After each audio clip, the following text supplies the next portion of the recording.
It was the election victory that shocked the world and gave us President Trump. You're watching a 5 News special. He defied the odds, the establishment. He even defied his own party, but Donald Trump pulled off one of the most unlikely wins in the history of US politics to become the 45th President of the United States.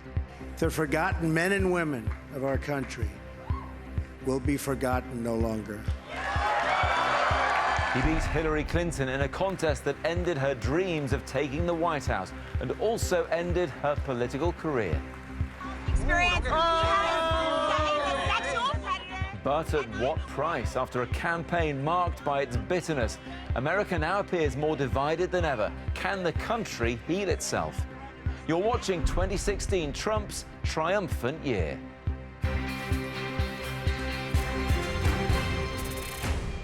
Good evening, welcome to a 5 News special. I'm Matt Barbett. All this week, we're taking a closer look at the biggest stories of the year. And the biggest international story, well, it happened in America. Everyone said it wouldn't. For months and months, through a grueling and divisive election campaign, the general perception in the media, in Washington, around the world, was that Donald Trump would never become president.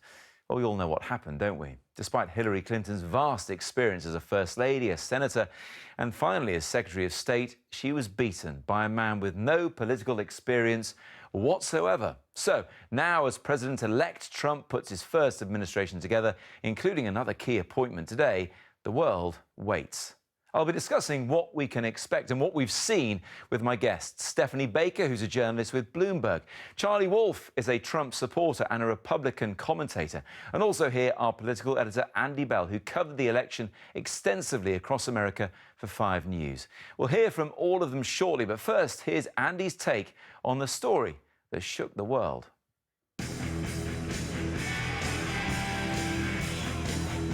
In the golden atrium of Trump Tower, one of the most extraordinary and unlikely political stories of modern times is about to begin. Ladies and gentlemen,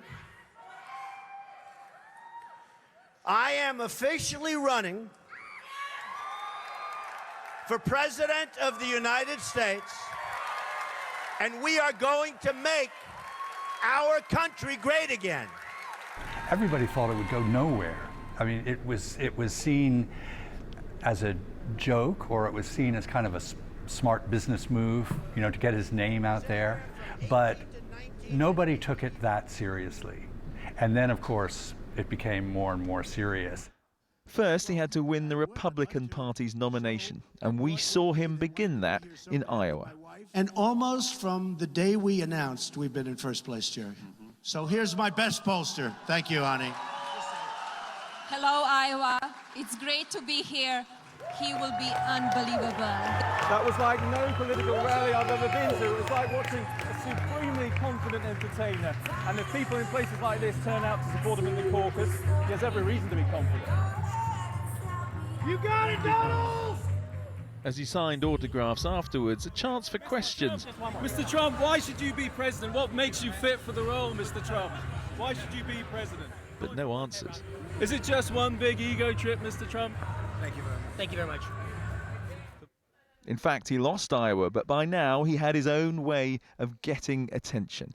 This was his take on a disabled reporter. The poor guy, you got to see this guy. Oh, I don't know what I said. I don't remember. He's going like, I don't remember. Oh, maybe that's what I said. And this was him on Muslim immigrants. Donald J. Trump is calling for a total and complete shutdown of Muslims entering the United States until our country's representatives can figure out what the hell is going on. Trump said afterwards, if you want to get media attention, you need to say something outrageous. And the electronic media played along with this completely, so that he was able to drown out all the other candidates.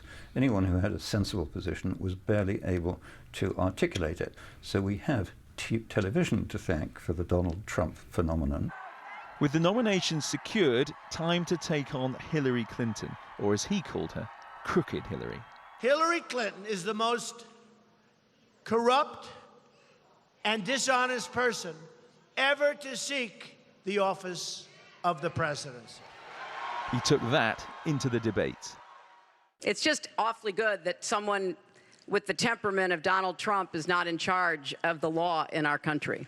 Yeah, because you'd be in jail. Secretary Clinton.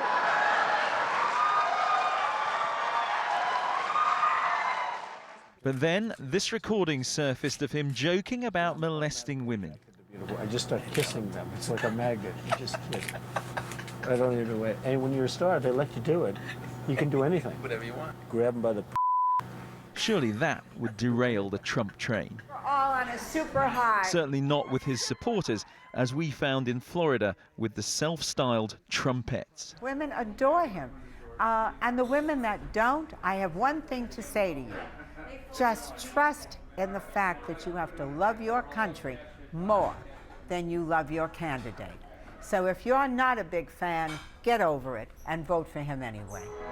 And he just kept going, dialing up the showmanship and the confidence. It will be an amazing day. It'll be called Brexit plus plus plus. You know what I mean? He was reaching them in ways his opponents had not yet identified. Oh my God, I've never been to this, and I love this guy so much. I just lost it. It's like, he's gonna make America great again. I'm so glad I got to go. While I don't always agree with the rhetoric, I do agree with the message. Trump, Trump, Trump, beat crooked Hillary, yes! Beat Trump. Get Trump.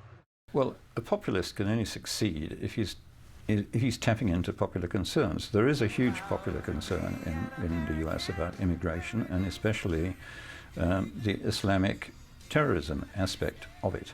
There is a huge concern about job losses resulting from globalization, free trade agreements, and so forth, which that is a reality, and he was able to tap into those realities.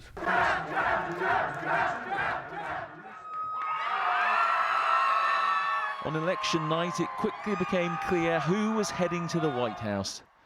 The Hillary Clinton party in New York had become awake. She was definitely establishment. She was Washington. There was the Clinton dynasty question, whereas Trump represented something changed, something new, something indeed shocking. Across town, the man who had been treated as a joke was sounding almost presidential.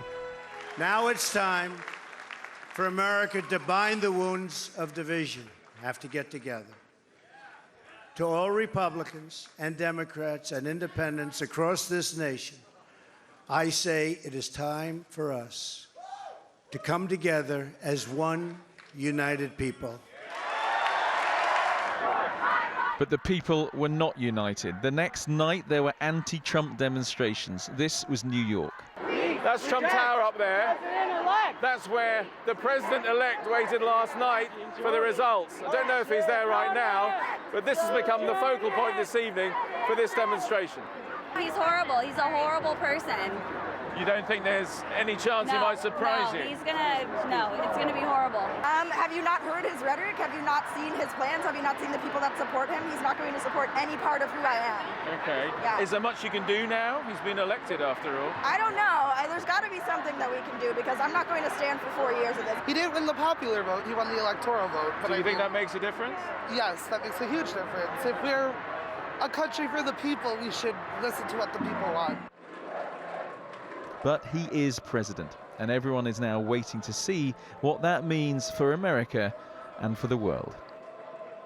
What a whirlwind. Andy, we talked about Brexit being a shock right here this time last night, but really Trump's victory, Brexit plus plus plus, took the biscuit this year. Yes, I think nobody really saw it coming right up until the last minute. I mean, clearly some people did, but I was at that party, which is supposed to be a party for Hillary Clinton in Manhattan on election night, and we had the mayor of New York, Bill de Blasio, coming and making a speech and saying, we're here to celebrate the election of the first woman president, breaking the glass ceiling.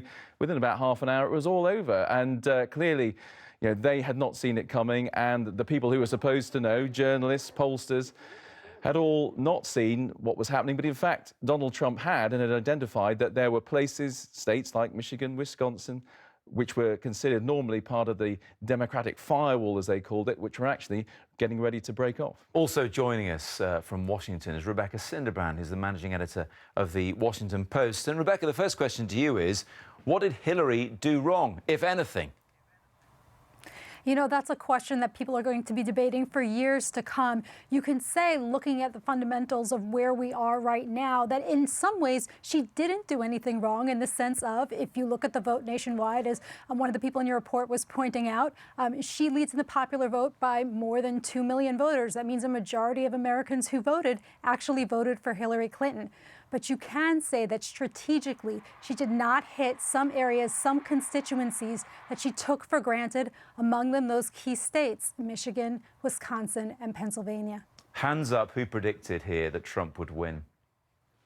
No hand. Oh, Charlie, yeah. I thought you might say that, Charlie. Seeing as but I must admit, even I was surprised on the morning. Pleasantly, but I was surprised. You're a Trump supporter now. Were you always a Trump supporter? Because he really tore up the rule book. Well, it started with those debates against the other Republican wannabes. I think the more he tore up the rule book and the more people started trying to grind him into the ground, the more of a supporter I became. It was just amazing to see. I thought, for instance, the John McCain line wasn't a good one. I didn't like it. I think, I'm trying to remember which one it was that I thought, oh, he's finished. There was one of them, and I just thought, there's no way he'll... No, actually, it was the bus. It was the comments on women. Okay. And, you know, especially if you're trying to defend someone as a man on an issue like that, it's not the easiest. I thought, there's just no way. And, you know, it came back from that. Let me just ask you, we just asked Rebecca what Hillary did wrong. What did the other potential candidates like Rubio and Jeb Bush and Ted Cruz and Fiorina, what did they all do wrong? I think one of the things they did was trying to eventually, well, first off, they didn't see him coming. They didn't know how to prepare for him. They let him in on the game, you know, as part of their game show. They thought he was a clown. Yeah, and they thought, what the heck? And then they didn't know how to react. So, for instance, when Rubio decided to try and play Trump at his own game. And I remember the one where he's at the rally and he's reading Trump's texts out and he's making fun and he's mocking his spelling or whatever on Twitter. And I just thought, well, is this the, you know, and I like Rubio. I was originally, that would have been my choice. I thought, is this the best you can offer? And Stephanie, did the American press do the best they could do? It's perhaps a question for Rebecca, but I'm going to ask you all the same, because you're one step removed from me. You're based over here. But they couldn't get to grips with this guy, could they? I think they lapped him up. I mean, it was great for ratings. They liked him. It was great for ratings. You know, he created news. He created, you know, bigger audience numbers. And, you know, I think the mistake that was made is that I think they didn't take him seriously from the start, and so didn't question a lot of the statements he made. And I think that went on to the very end. He would make these grand statements, including his 100-day, you know, promises for the first 100 days, which included a series of things that he's not, you know, doesn't have the power to do as president. And no one kind of dissected that and took him on for, you know, some of the misstatements that he made. And we will look ahead at the immediate future when President Trump becomes president next month in a bit. But Rebecca, let me just put that to you, because on the New York Times front page, they tried to tear him apart, basically saying, why in the American media do we give equal billing to every utterance he makes when we know it not to be true? I mean, I would push back a little bit against the notion that Donald Trump has gotten a free ride. I can only speak for my paper, The Washington Post, here when I say we literally published hundreds of fact checks over the course of a year. Our reporters broke the story of that Access Hollywood tape that you were speaking about, with Donald Trump making remarks about women that many thought would sink his candidacy, stories about the Trump Foundation and the dealings there.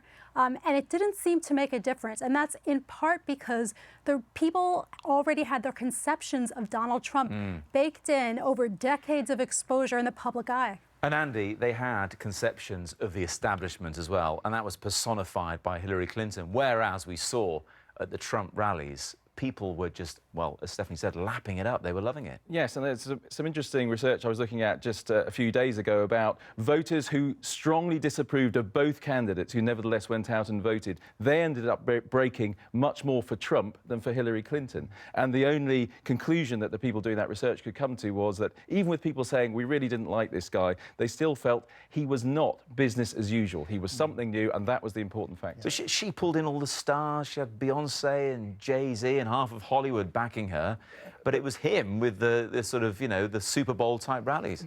Yes, but also for a lot of people who are watching those rallies with all these beautiful people from California and Los Angeles and Hollywood, that was summed up what was wrong with Hillary, if you like, and it just reinforced that sense that she was the one who had access to all the sort of glamorous people sort of inside the system, if you like, and Trump, you know, even if they weren't mad about him, still he was the one who represents some kind of change. Charlie, did the FBI help him? Did Russian hackers help him? No, I don't think Russian hackers helped him at all. I mean, unless somehow they got Hillary to get all of her government materials onto a private server that was unsecured. He's just a fantastic communicator. I have never seen anyone like it. Is he really? He doesn't say anything with much substance. No, he just says, this is a great guy, it's going to be wonderful, it's going to be this, that, and the other. And people like ourselves, it may not have, but he knows how to get down to the common average American working man and woman and communicates on their level. Why do they buy that from a billionaire? Because that's the beauty of it. You know, here you had Mitt Romney, who 4 years ago seemed out of touch, who's only worth a measly $250 million. You know, whereas Donald's in what's known as the 3 comma club. It takes 3 commas to spell out his work out his net worth. What is he, about $12 billion? But he's a kind of guy that, you know, gets on the site with the builders, can talk to them in their own language. Yeah. But at the same time, I know friends who have met him. They say in private he's very erudite. He's got very well spoken. So it's not an act, it's just a great way of communicating. People said the same about George W. Bush. He did have 2 terms, to be fair. Stephanie, just briefly, he's now president-elect, not officially president until he's inaugurated next month, and already we're seeing him backtracking on things like throwing Hillary Clinton in prison. Perhaps the wall on the Mexican border will be more of a fence, those kind of things. He has backtracked, but in other respects, I think he's stuck to some of the campaign promises, which you can see through his cabinet picks.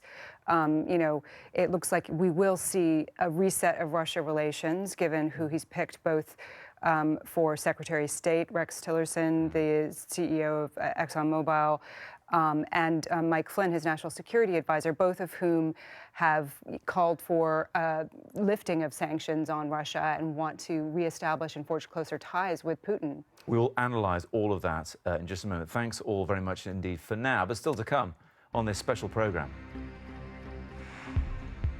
I survived 20 years of Saddam Hussein. I don't know how am I going to survive 4 years of Trump. It's scary. 5 News reports from Michigan on the Muslim communities facing a big rise in hate crime. And a rare celebrity endorsement for President-elect Trump from a certain Kanye West. Stay with us for more on Trump's triumphant year.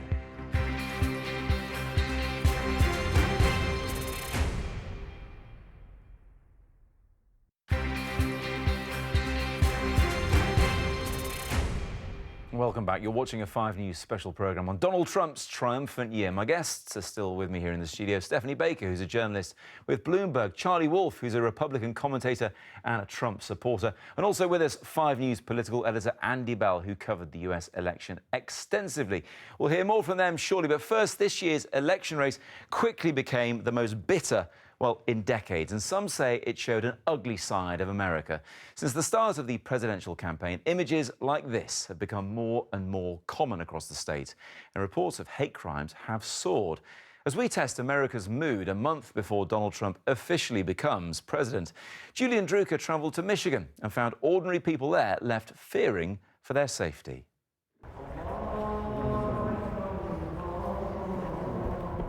Inside one of the country's largest mosques, the effects of America's divisive election are being felt. The state of Michigan used to see 1 hate crime reported to officials every month. But in the month since Donald Trump was elected, it's risen to 65. The city of Dearborn hasn't seen this many attacks since 9/11. So the imam here is offering advice to his congregation. We are telling and informing the community to go together, to go out as a group rather than an individual. Make sure when your children go and speak to the principals, and make sure your children go into the school rather than being bullied outside or prevented from going to school, etc. So life really, really has changed, hasn't it, in the last? Surely, yes. After the rise in hate crimes, the Department of Justice and the FBI have stressed they will prosecute the perpetrators.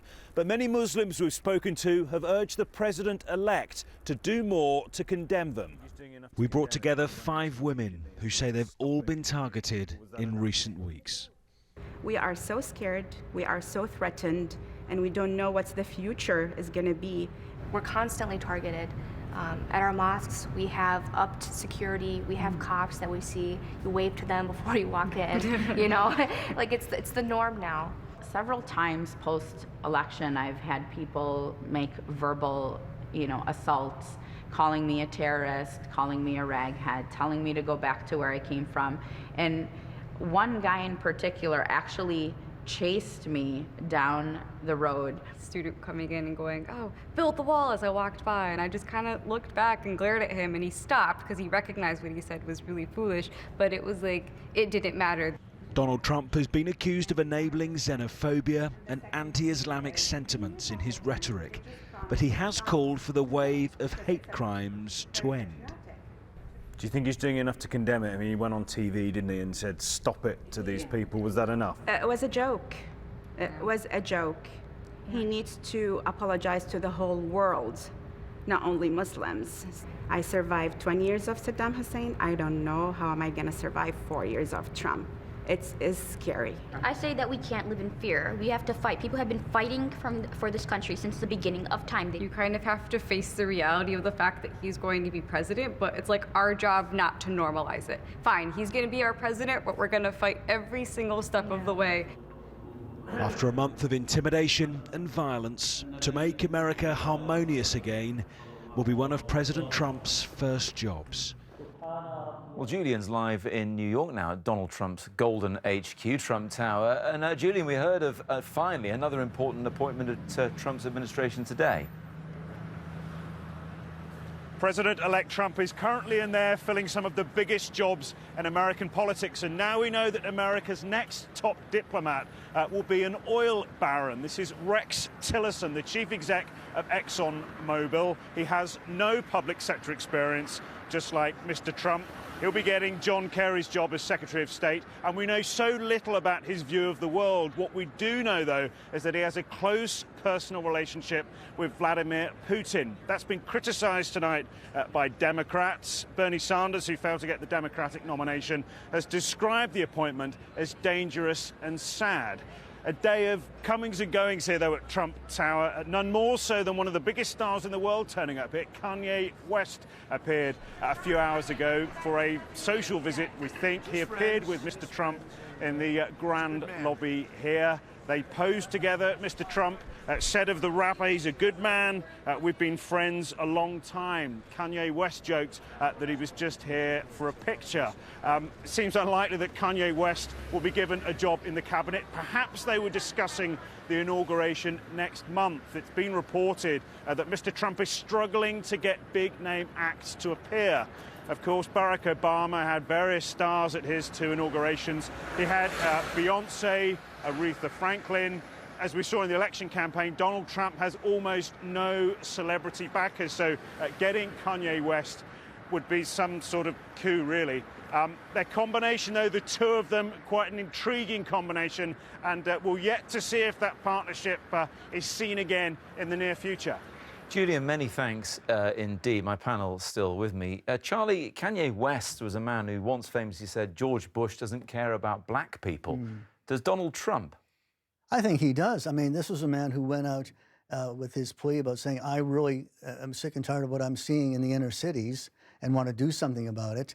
And people thought, all right, at first they thought he was trying to go to, educated women and make see, like, I'm harmless, I'm not going to, but he kept on doing it. And I think he's sincere about it. I think Ben Carson, for instance, people didn't understand. They said, why isn't he Health and Human Services? Why HUD, Housing and Urban Development? This is a black man who's a surgeon who wanted to be the Republican nominee. And the reason he put him into HUD, Housing and Urban Development, is this is a man who grew up in a bad urban setting, so he has the first-hand knowledge. I think that's going to be a very interesting cabinet post, and I'm looking forward to seeing what he's doing on that. Stephanie, let's talk more about Rex Tillerson. Bit of a Tyrannosaurus? He's certainly into fossil fuels. He certainly knows where the oil is. He does, he does. And what kind of signal does that send out to the rest of the world, making him Secretary of State? Well, it certainly shows that he did not want to pick someone with established credentials in foreign policy, that he wanted to pick someone who's going to look at the world, look at the U.S. allies from a business perspective, and that as what he'll bring to that job. He has, as your correspondent pointed out, a very close relationship with Putin. Exxon has a number of deals in Russia for exploration that have been held up by Russian sanctions. I think it shows that we'll probably see, if possible, if the Senate and Congress go along with it, a lifting of sanctions. Trump's certainly cozying up to President Putin in Russia, Andy, but at the same time, he's not worrying too much about China, certainly rebuffing their one China policy by taking a phone call from the Taiwanese president straight away. Yes, on the face of it, it does look rather as if he's sort of pivoting a bit towards Russia and maybe away from China, but it's probably too early to be drawing that sort of conclusion. I think some of the things we can say about the way maybe Donald Trump will conduct foreign policy is he clearly is a president who's not going to like multi-country organisations. He doesn't like multi-country trade deals. Does he like us? Well, I mean, he's not even particularly mad about NATO. He's had some pretty trenchant things to say about NATO, particularly about the amount that Europeans pay for their own defence. Now, I'm not suggesting he's going to pull out of NATO, but he's certainly, his instinct seems to be much more about doing sort of bilateral deals. So maybe a UK that's coming out of a multi-country organisation like the EU, maybe there could be some sort of relationship. Charlie, quick word about, his sort of anti-establishment credentials.